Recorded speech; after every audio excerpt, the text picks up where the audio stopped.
आयला ओन से नफरत में इस हद तक आगे निकल जाती है कि उसे दोबारा से शामी अच्छा लगने लगता है। ओन अपने मामू साकिब के पास आता है और कहता है, मामू क्या हम ये वलीमा कैंसिल नहीं कर सकते? मैं अभी ज़हनी तौर पर इस सब के लिए तैयार नहीं हूँ। ये शादी बहुत अचानक हुई है, इसीलिए मैं नहीं चाहता कि ये वलीमा हो। जिस पर साकिब काफ़ी ज़्यादा परेशान हो जाता है और ओन को कहता है, ओन बेटा मैं मानता हूँ कि मेरी बेटी ने बहुत गलत काम किए हैं और मेरा तुमने उस वक्त साथ दिया जब सब लोग मेरा साथ छोड़ कर जा चुके थे। मैं तुम्हारा एहसान कभी नहीं उतार सकता, लेकिन अगर कोई बात है तो मुझसे शेयर करो। मैं तुम्हारी हर परेशानी दूर करने के लिए तैयार हूँ, क्योंकि जितना बड़ा एहसान तुमने मुझ पर किया है मैं तुम्हारा पूरी जिंदगी के लिए कर्जदार हो चुका हूँ। जिस पर ओन कहता है, मामू आप कैसी बातें कर रहे हैं? मुझे शर्मिंदा मत कीजिए, आपकी इज्जत मेरी इज्जत है। बस मैं नहीं चाहता कि आयला को किसी भी किस्म की परेशानी का सामना करना पड़े। इसके लिए ये रिश्ता बहुत नया है और इसीलिए मैं चाहता हूँ कि आप इस वलीमे को कैंसिल कर दें। ये कहकर ओन वहाँ से चला जाता है। साकिब को बहुत ज्यादा गुस्सा आता है और वो अपने कमरे में आकर शमसा को डांटने लगता है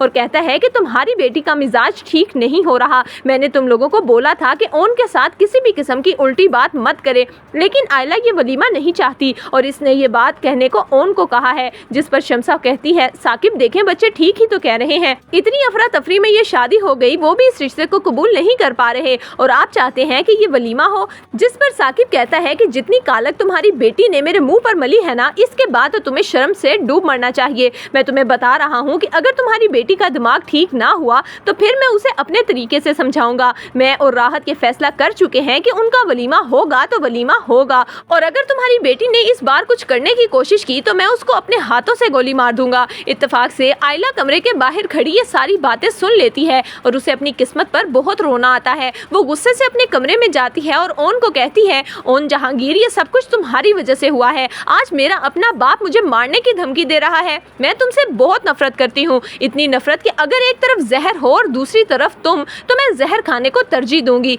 लेकिन तुम्हारे साथ को कभी भी कबूल नहीं करूंगी। ओन आयला को कहता है, आयला तुम मुझसे इतनी खफा क्यों रहती हो? मैंने तुम्हारा क्या बिगाड़ा है? जिस पर आयला कहती है, ओन तुम जैसे मर्दों से मुझे शदीद नफरत है जो अपने लिए स्टैंड नहीं ले सकते। तुम उस दिन ताईजान के सामने बोल सकते थे कि यह सब कुछ तुम्हारा किया धरा नहीं है और शामी मुझ पर इल्जाम लगा रहा है, लेकिन नहीं, तुम वहाँ पर खामोश खड़े रहे और सबको यही लगा कि मेरा और तुम्हारा चक्कर है। अगर तुम वहाँ पर सच बोल देते तो आज हम दोनों इस तकलीफ से ना गुजर रहे होते। ओन खामोशी से उठकर वहाँ से चला जाता है। थोड़ी देर के बाद आयला के फोन पर शामी की कॉल आती है। रिमला बहुत ही चालाकी से शामी के दिमाग के साथ खेल रही है। वो शामी को इस बात पर राजी कर लेती है कि आयला अभी भी तुमसे मोहब्बत करती है और वो तुम्हारे बगैर नहीं रह सकती। ओन से उसकी शादी जबरदस्ती की है और बहुत जल्द वो ओन से तलाक लेने वाली है। इसीलिए शामी आयला को कहता है, आयला मैं अभी भी तुमसे मोहब्बत करता हूँ। जब से मैंने तुम्हें डिवोर्स दी है उसके बाद से एक लम्हा भी मैं सुकून से नहीं गुजार पाया। मुझे रिमला ने सब सच बता दिया है कि तुम अभी भी मुझसे मोहब्बत करती हो।